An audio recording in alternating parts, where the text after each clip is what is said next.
होशिया का ग्रंथ अध्याय 14 पद संख्या 2 से 10 तक।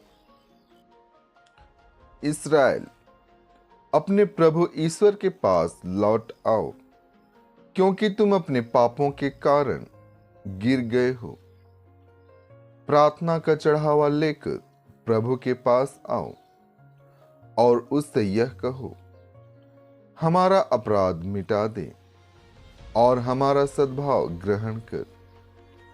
हम तुझे बलि पशुओं के स्थान पर यह निवेदन चढ़ाते हैं। असुर हमें बचाने में असमर्थ हैं।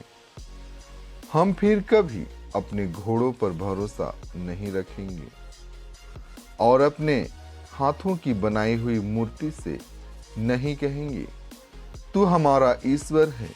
प्रभु, तू ही अनाथ पर दया करता है। मैं उनके विश्वासघात का घाव भर दूंगा। मैं सारे हृदय से उनको प्यार करूंगा, क्योंकि मेरा क्रोध उन पर से दूर हो गया है। मैं इस्राएल के लिए ओस के सदृश से बन जाऊंगा। वह सोसन की तरह खिलेगा और लेबानोन के बालूद की तरह जड़ें जमाएगा।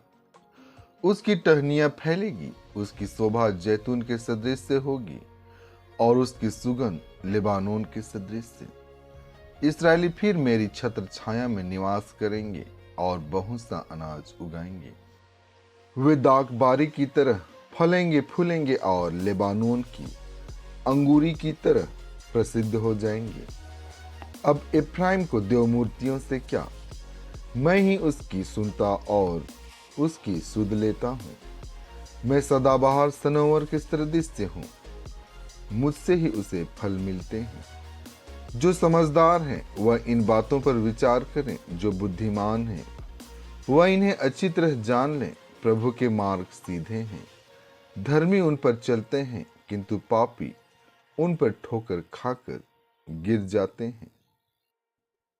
संत मती आज का पवित्र सुसमाचार अध्याय 10 पद संख्या 16 से 23 तक। देखो, मैं तुम्हें भेड़ियों के बीच भेड़ों की तरह भेजता हूं। इसलिए सांप की तरह चतुर और कपोत की तरह निष्कपट बनो।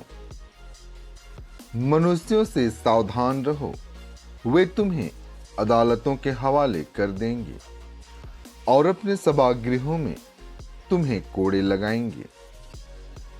तुम मेरे कारण शासकों और राजाओं के सामने पेश किए जाओगे, जिससे मेरे विषय में तुम उन्हें और गैर यहूदियों को साक्ष्य दे सको।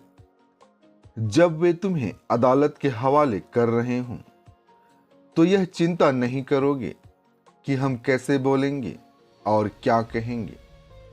समय आने पर तुम्हें बोलने को शब्द दिए जाएंगे, क्योंकि बोलने वाले तुम नहीं हो, बल्कि पिता का आत्मा है जो तुम्हारे द्वारा बोलता है। भाई अपने भाई को मृत्यु के हवाले कर देगा और पिता अपने पुत्र को। संतान अपने माता पिता के विरुद्ध उठ खड़ी होगी और उन्हें मरवा डालेगी।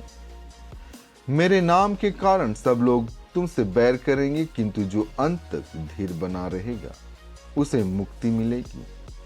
यदि वे तुम्हें एक नगर से निकाल देते हैं, तो दूसरे नगर भाग जाओ। मैं तुमसे कहता हूं, तुम इस्राएल के नगरों का चक्कर पूरा भी नहीं कर पाओगे कि मानव पुत्र आ जाएगा। इन वचनों के द्वारा आपको आशीष मिले। आमीन।